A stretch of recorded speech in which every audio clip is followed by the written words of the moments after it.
Muy bienvenidos, yo soy el pastor Omar Grieve, director de La Voz de la Esperanza. Ahora vamos a entrar de lleno al repaso de la lección para el 18 de abril. ¿Cómo consideraban la Biblia Jesús y los apóstoles? El versículo que nos da hincapié en la temática es el siguiente, Mateo 4:4. Él respondió y dijo: Escrito está, no solo de pan vivirá el hombre, sino de toda palabra que sale de la boca de Dios. Por conveniencia, en esta era posmoderna, o como lo digan los eruditos, la Biblia se ha reinterpretado principalmente desde un punto filosófico que cuestiona tanto su inspiración como su autoridad. El mundo secular quiere comprobar todos los detalles minuciosos de la palabra de Dios. Estos pensadores seculares dicen que la Biblia se entiende simplemente como un conjunto de ideas de gente que vivió en una cultura relativamente primitiva y que posiblemente no podría entender el mundo como lo entendemos hoy. Al mismo tiempo, tratan que el elemento sobrenatural se ha minimizado o hasta eliminado del cuadro. ¿De qué manera? Bueno, dicen que los milagros de verdad no lo fueron, que los hechos históricos no se pueden comprobar. Esto convierte a la Biblia en un documento que, en vez de ser la opinión de Dios sobre el hombre, se ha transformado en la opinión del hombre acerca de Dios. Nosotros, al contrario, el pueblo de Dios, en el Nuevo Testamento podemos ver la forma inspirada de considerar toda la Escritura al estudiar de qué manera Jesús y los apóstoles la interpretaron.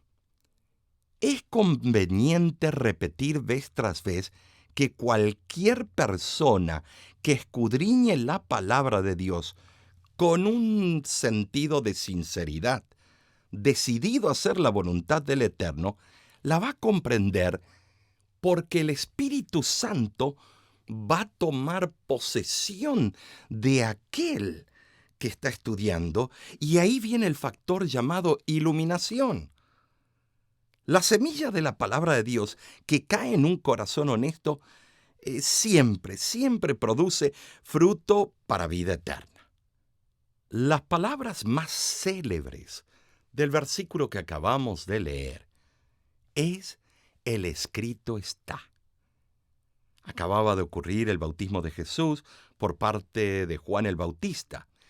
Y en ese momento que fue ungido por el Espíritu Santo, comienza Cristo Jesús su pastorado, su ministerio terrenal.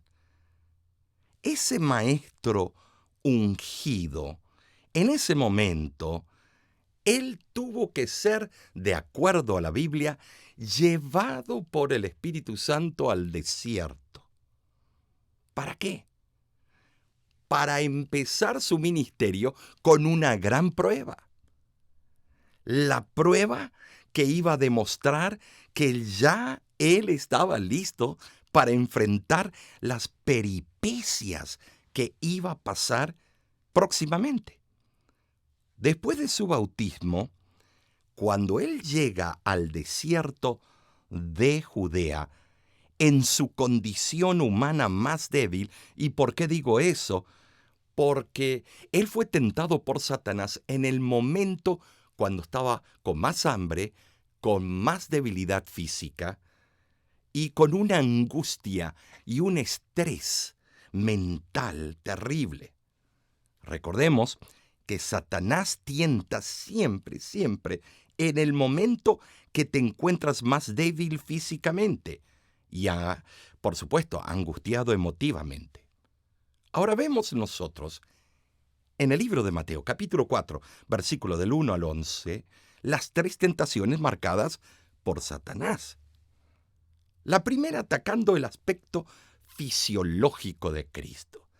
Lo mismo lo hace con los seres humanos hoy en día con la gula.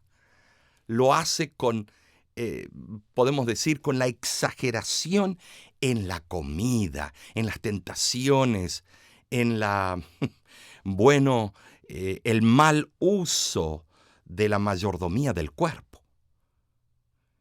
Y le dice que transforme las piedras en pan. Estimados, eso es tremendo. Eso es un tremendo milagro. Eso es modificar las moléculas, agarrar la materia y hacerlo de un material a otro. La segunda tentación le mostró todos los reinos y la gloria de la tierra y le dijo que si lo adoraba, le entregaría toda la potestad de la tierra. ¿Qué ser humano no tomaría esa oportunidad volando?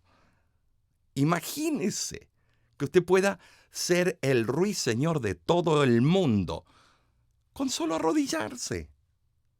La tercera tentación fue la más conocida. Le dijo, si eres el Hijo de Dios, tírate abajo porque escrito está que a sus ángeles mandará de ti que te guarden. ¡Qué astucia! ¡Qué astuto es nuestro adversario! Sabe tocar las teclas de cada ser humano. Sabe usar las mismas escrituras para malinterpretarlas y usarlas para su conveniencia. Yo te voy a decir algo. El que más estudia la Biblia es el propio enemigo, archienemigo de Dios, Satanás. Él estudia la Biblia para sabérsela al dedillo, lo que dicen de Cristo y también lo que dicen de Él. Así como muchos pensadores o maestros lo hacen. Pero Cristo le contestó con un escrito está. Cada vez que fue tentado, con un escrito está. Podía Jesús contestar con su propia sabiduría del momento o con una astucia callejera como todos nosotros lo hacemos cuando queremos salir del paso, cuando no queremos vernos con un cobrador. Pero Cristo decidió usar las sagradas escrituras para contestar. ¿Por qué? Fue para dejar como ejemplo o punto de referencia a las siguientes generaciones de cómo se le contestaría a Satanás y sus secuaces en cualquier circunstancia. Vemos en estas tres tentaciones que Jesús hace comparación entre el pan diario y comestible con la palabra de Dios. Eso es tremendo. De esta manera confirma la autoridad de la misma. Al verse tentado con los reinos y la gloria del mundo, Jesús responde, escrito está, al Señor tu Dios adorarás y a Él solo servirás. Cristo nos recuerda que la verdadera adoración se centra en Dios y en nadie más. Y que la sumisión a su palabra es la verdadera adoración. Finalmente, ante la tentación del amor a la ostentación y a la presunción, Jesús responde, escrito está también, no tentarás al Señor tu Dios. Es decir, Jesús va directo a la palabra de Dios sin más para enfrentar los ataques y los engaños de Satanás. Lo haces tú cuando vienen las tentaciones en el trabajo, en la lavandería, cuando vas de compras, cuando vas a hacer algún deporte, cuando te vienen con una tentación. ¿Cómo contestas? ¿Con un escrito está? ¿O como se me da la gana? No es opinión. No es un argumento elaborado y complicado, no son palabras de animosidad personal, sino las palabras simples pero profundas de la Escritura que debemos usar. Pero a veces queremos ser grandes pensadores, grandes filósofos, y nos vamos por la tangente. ¿Y qué podemos decir de Jesús y la ley? Si guardareis mis mandamientos, permaneceréis en mi amor, así como yo he guardado los mandamientos de mi Padre y permanezco en su amor. Jesús además dijo que si me amáis, guardaréis mis mandamientos. Interesante, ¿no es cierto? La palabra amor con mandamiento a veces parece ser como agua y aceite, que los dos no se pueden unir, pero claro que sí, porque si tú amas a tu prójimo, no lo vas a matar. Y si tú amas a tu Dios, no vas a buscar a otro para que lo sustituya. Nota que nunca se alude que los mandamientos son exclusivos de los judíos. Ellos se tomaron el derecho. Pero los mandamientos siempre fueron del Padre, los mandamientos de mi Padre. Por lo tanto, también son tuyos, hermano. Además, Cristo, en el Sermón del Monte, explica la seriedad de este tema. Mateo 5:18 dice, porque de cierto os digo que hasta que pasen el cielo y la tierra, ni una jota ni una tilde pasará de la ley hasta que todo se haya cumplido. De manera que cualquiera que quebrante uno de estos mandamientos muy pequeños y así enseñe a los hombres, muy pequeño será llamado en el reino de los cielos. Mas cualquiera que los haga y los enseñe, éste será llamado grande en el reino de los cielos. Cristo respetaba la propia ley que él usó su propio dedo para escribirla. Jesús resume los 10 mandamientos dados a Moisés casi 1500 años antes de esta manera. Amarás al Señor tu Dios con todo tu corazón y amarás a tu prójimo como a ti mismo. Muchos cristianos han inferido erróneamente que este es un mandamiento nuevo y que por eso, de alguna manera, el Evangelio del Nuevo Testamento reemplaza la ley del Antiguo Testamento. ¡Qué error garrafal! ¿Cómo puede ser que Dios viene y te dice, mira, en el Antiguo Testamento se me chispoteó, cometí un error, ahora mandé a mi hijo y él arregló todo el asunto? ¿Cómo quieres hacerle cirugía estética al carácter del Padre? Los primeros 4 mandamientos es mi relación de amor y actitud con Dios. Los últimos 6 es mi relación de amor y actitud con mi prójimo. Si amas a Dios, no te vas a hacer o adorar a otros dioses. Si amas a tu prójimo, no lo vas a matar o robarle o codiciarle su pertenencia. Esta es la manifestación de la ley, el resultado. La ley no salva a nadie, estimado, pero el autor de la ley, Cristo, es el que te pone la estampa de su sangre y te salva, y Él guarda los mandamientos en ti. Es una ley de amor no esclavizante. La ley no tiene un poder intrínseco para salvarte, pero sí muestra nuestra situación deplorable y apunta al único que puede limpiarnos y salvarnos. Su nombre es Cristo Jesús. Te pregunto, ¿estás enamorado de Cristo? Jesús lo encontramos en toda la Escritura. El fin de toda la Escritura es la venida del Mesías, es la salvación. Todos los otros son detalles que apuntan a lo mismo.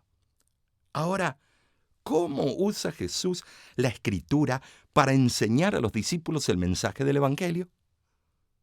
Eso lo vemos patéticamente en Lucas 24:27. Y dice así: y comenzando desde Moisés y siguiendo por todos los profetas, les declaraba en todas las Escrituras lo que de él decían. Bueno, vemos nosotros que después de la muerte de Cristo, sus seguidores estaban confundidos y con dudas. ¿Cómo pudo haber ocurrido esto? ¿Qué significaba?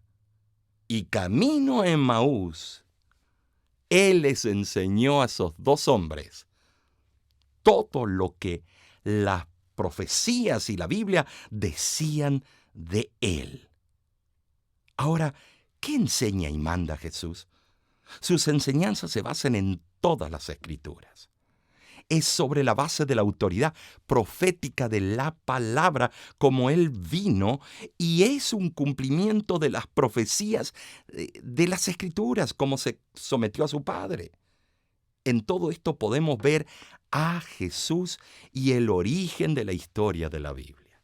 En primer lugar, Jesús enseñó que la Biblia es la palabra de Dios en el sentido de que lo que está y lo que ésta dice es sinónimo de lo que Dios dice. Eso recuérdate bien. Número 2. Su origen se encuentra, o sea, el origen de la palabra de Dios, se encuentra en Dios y por lo tanto contiene la máxima autoridad para todos los aspectos de la vida. Es Dios hablándote a ti en ese momento. Número 3. Dios obró a lo largo de la historia para revelar su voluntad a la humanidad a través de la Biblia. Ahora, por ejemplo, podemos verlo en Mateo 19, 4 y 5.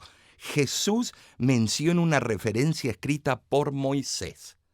Pero Jesús toma este pasaje y dice: el que los hizo al principio dijo, por esto el hombre dejará a padre y madre.